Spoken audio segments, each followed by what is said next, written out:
All right, everybody. Well, I thank you all for coming out tonight to our Coffee with the Candidates event, where we're talking to Miss Ivy Graham, who is running for state representative for District 71. Yes.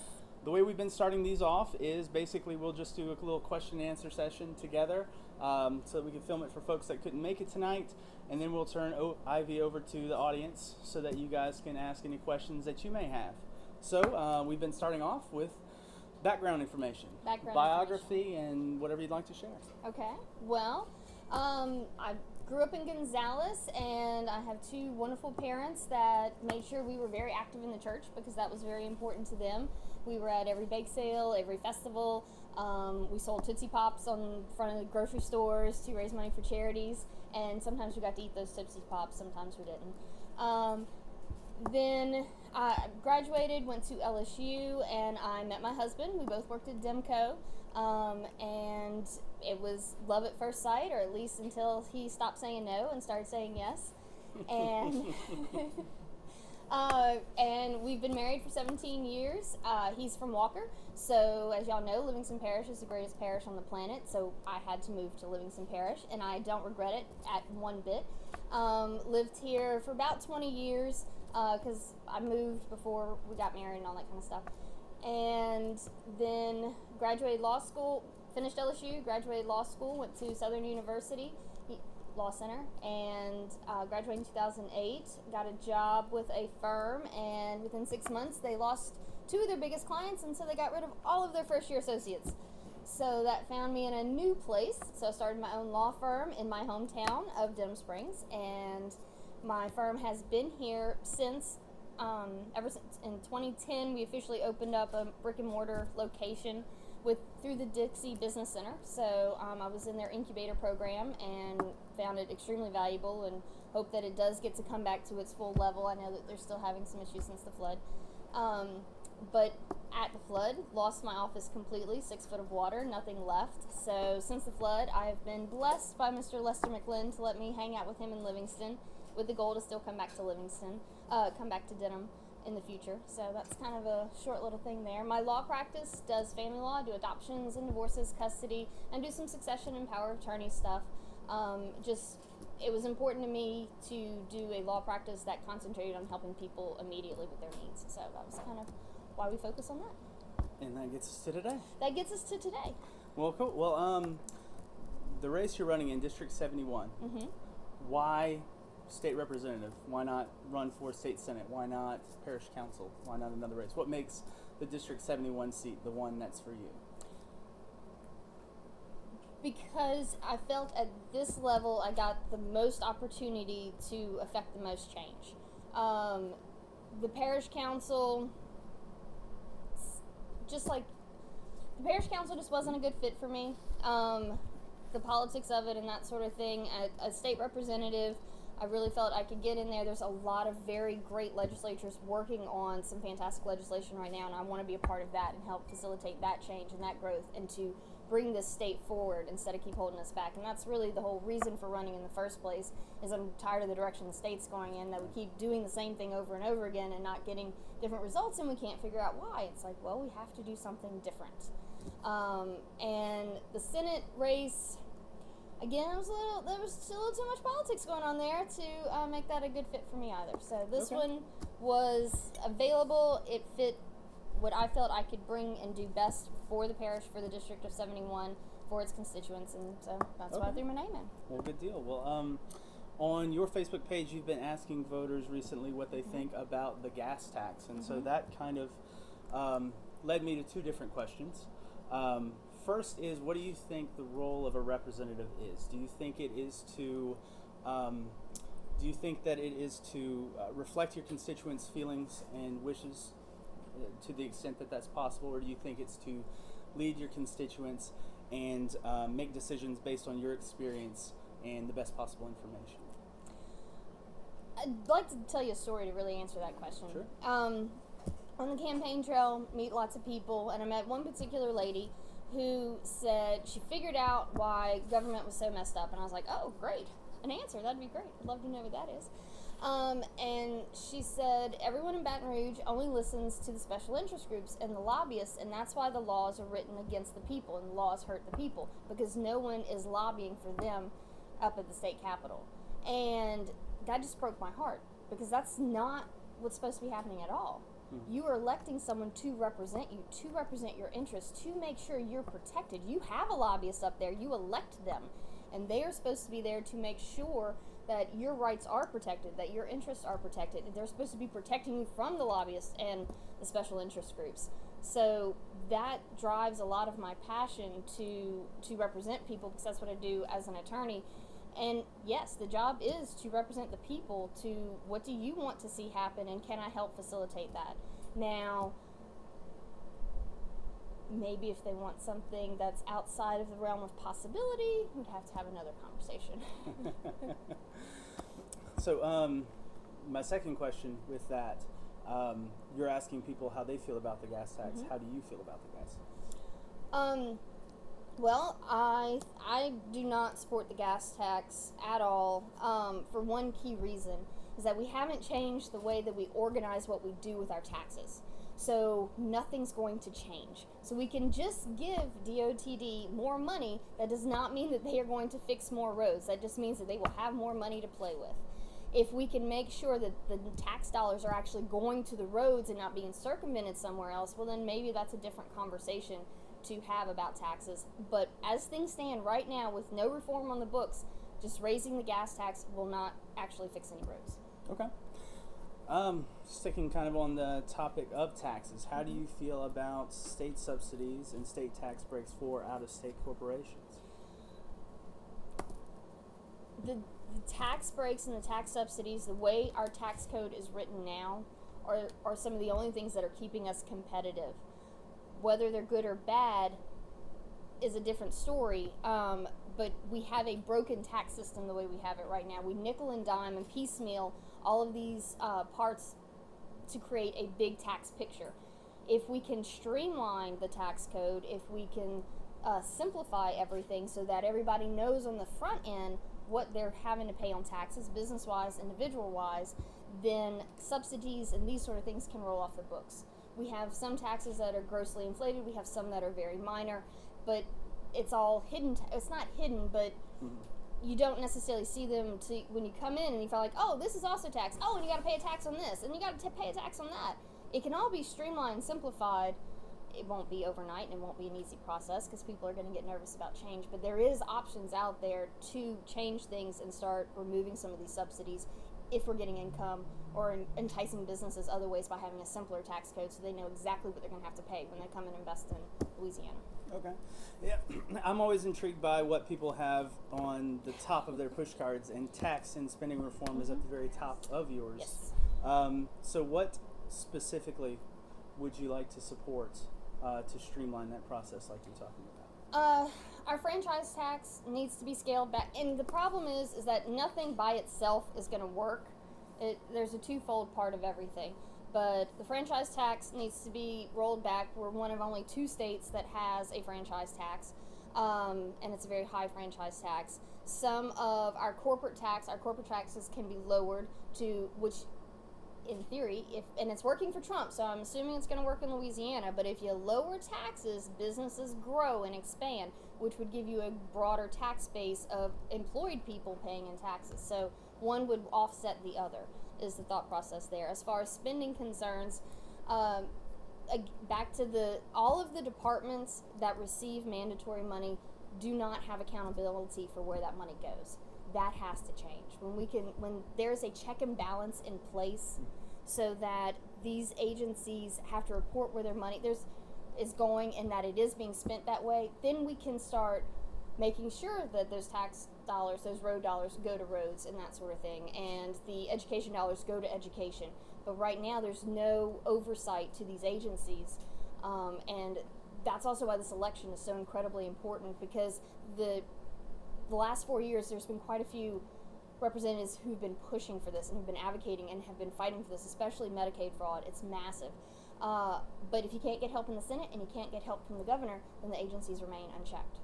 Mm-hmm. So if we get enough good people in with this election cycle, we really could start streamlining things slowly but moving us forward and making everybody accountable, because transparency is really the key.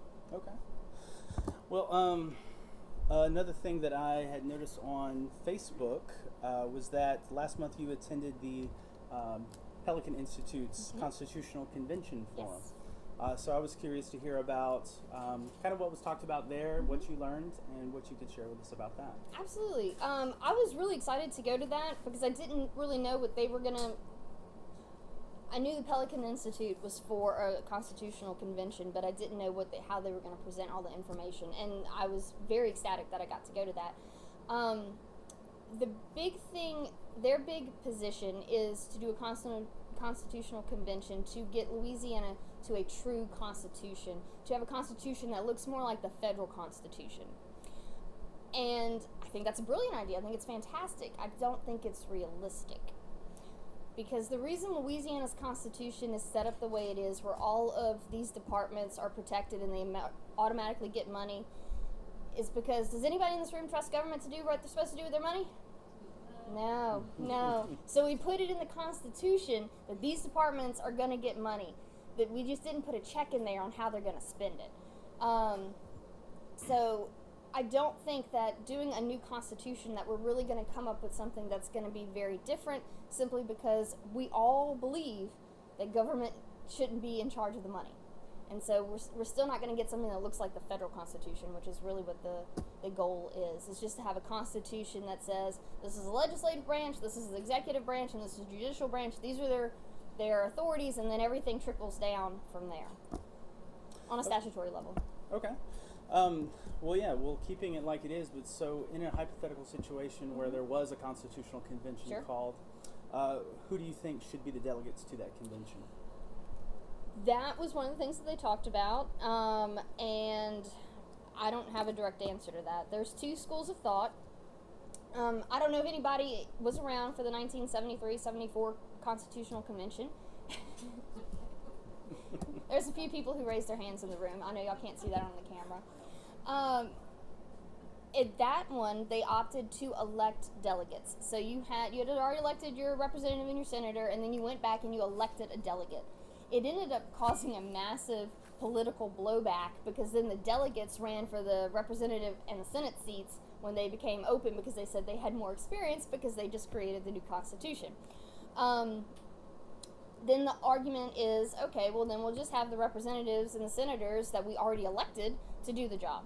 The problem with that is then you're having people in government making rules about how government should be run. So it becomes a counterintuitive argument. Mm-hmm. Honestly, I think if we do this, there needs to be a large amount of educators and constitutionalists in the room to give advice and direction, and it probably needs to be a mix of the public and people in office who have seen how this works. Okay. So. Well, in sticking with the Constitution that we have, our Constitution alternates between a general session and a fiscal session year over year. So going into the legislature, if you're elected, what would be a top general priority for you, and what would be a top fiscal priority? Well, I believe this upcoming year is going to be a fiscal year, and there is some concern that special sessions may be called just to talk about this gas tax issue. Otherwise, you can't talk about raising any taxes in a fiscal year. But the two things that are, there is already legislation with regard to moving money around for DOTD to start getting federal match dollars.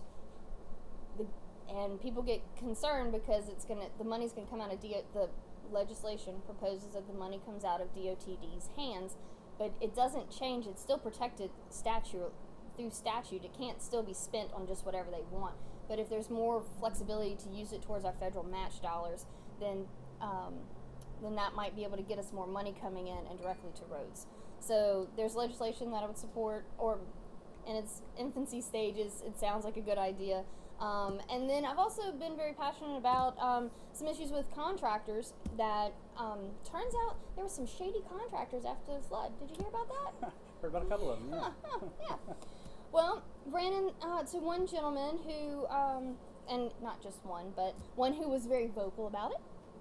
And his answer was, why is it this way? What can be done about it? And he's like, well, nothing can be done about it because it's the law. And I'm like, well, that's the job of the legislatures. We can change the law. So I did a lot of research on contractor law in Louisiana as well as contractor law in other states to see what's different in that sort of thing. And in Louisiana, subcontractors can put liens on properties. In other states, they can't. That's in some states they can too. But the point of that is the other states have it that the subcontractor is contracted with the contractor. So so it requires a subcontractor to more or less vet who they're going to work with to make sure that they get paid. Mm-hmm. That's one thing. That's one small thing that could be done to change that law so that they're limited to the contractor, so that the pressure's on the subcontractor to make sure they're working with a good person, and then they don't turn around and doubly harm the homeowner who's already paid the contractor, and now they've got a lien on their house that they have to doubly pay. And they don't necessarily know who the contractor's subbed out their work to. So okay, just some general roughed out thoughts there. Okay. In your opening, you mentioned the flood, of course. Mm-hmm. It affected everyone's lives. Sure. And so obviously every time there's a thunderstorm, everybody gets a little bit nervous. What do you think are some policies that you could support that would both support local infrastructure improvements mm-hmm. on the municipal parish levels across the state, mm-hmm. but also still keeping the idea of flood control, flood protection, planning on a regional scale, mm-hmm. statewide scale? What do you think? Couple of things. Yes, walking neighborhoods, same thing. People are getting water where they didn't get water before. People are still panicked every time there's a thunderstorm. We all saw the videos of Barry and thank Jesus we prayed that and went away, right? There's a lot of federal tax dollars that are going to be coming to Louisiana, coming to this area. To get the money once it's released is you're going to have to prove you have a project ready to go. Livingston Parish already has a couple of projects ready to go that can get some of that money to finish up the Comey Diversion Canal. And then also Gillinger's, it's a reservoir. Darlington, yes. Thank you. Since it's already planned out and ready to go, that is something that we could possibly propose to get that money coming in and get some of these projects going that died along the way. That's something to keep an eye out for. Continuing to monitor all the projects, that things don't get stalled because mm-hmm. or forgotten about, so that all of those canals that they're working on the parish level do get cleaned out appropriately and from bottom to top, so that we're not flooding people on the other thing. And then myself, as well as numerous people running in this race, as well as people already elected, are saying all the same things, is that flooding has to start. We have to start looking at growth on a regional floodplain level. We can't just have St. James build a levee that floods Ascension. We can't have Ascension build a levee that floods Livingston. There has to be a regional look at of all of these projects and how the water flows, and so that we all survive the next flood. Okay. And two more questions for you, and then we'll adjourn so you can chat with everyone. In 2020, of course, we're going to have another census. Mm-hmm. So the next batch of legislators coming in is going to be in charge of redistricting. Mm-hmm. So what are some of your thoughts on keeping districts fair, keeping districts representative of the folks that are in them? I actually think my district was, it's kind of wonky, but it's been drawn actually pretty well. It follows natural rivers and streams and major highways, which I think, so it kind of is squares to some extent, which I think it's this little piece of the earth is your district. And mm-hmm. we're not considering, how Republican or how Democrat the district is. We're not trying to stack one way or the other. Gerrymandering is always a huge concern. And those things just need to stay as a forefront to make sure everything stays fair and equal. Okay. So that everybody's voice is heard. All right. Well, the last question I've got for you this evening is straight off of the Cavalier House Books job application. Okay. So I want you to tell us about two books that have most impacted your life, one fiction and one nonfiction. Most impacted my life. Mm-hmm. I don't know. I have a list of things that impacted me at different times for different reasons. So when I first read The Neverending Story as a kid, I had seen both of the movies, and I read the book, and that's the first time I remember going, wow, the books really are that much more different than the movies. There really is a massive difference there. There is something to be valued to reading the book. I do how to learn how to do books all the time. I've taught myself how to knit from just reading a book. And when I opened my law practice, I purchased the Start and Build Your Law Practice and used that as a little go-to guide on, okay, what am I supposed to do next? Oh, that. Okay, I'll do that. Dave Ramsey, just some basic financial tips on here's how you don't screw up your finances. You know, it's not so easy, it's not so difficult, but you know, just things that people don't really talk about. Right. Those are just good kind of life lesson books. From school, enjoyed the Federalist Papers. Simply, if you don't know what the Federalist Papers are, it's a bunch of writings that were done to convince Americans to sign on to this federal government plan. And number one, we've lost so much vocabulary since those. But number two, the fine art of just giving a good sale hasn't really changed that much over the years. A recent book I read was What Alice Forgot, and basically this woman, she's in her 40s, she falls, she hits her head, and she has amnesia, and she thinks she's in her 20s again. And in the end, you know, she gets her memory back. She gets those last 20 years that she lost back. But it was just very interesting to me, just what do you lose as you get older? You know, what she denied herself was her love of chocolate. And so when she got her memories back, she said she could still remember that little young her inside, and so she'd always make sure to feed it chocolate. It was kind of one of the ending points that just kind of, you know, as we age and as we grow, what do we gain? What do we lose? It was just an interesting thing to kind of think about from that level. Oh, very awesome. Well, so, I rambled on. No, that was perfect. That was great. I thank you so much for coming out. I thank you for having this. I'm just so excited to be here. Well, thanks for having coffee with us. Absolutely. And I'll turn you loose to chat with everybody.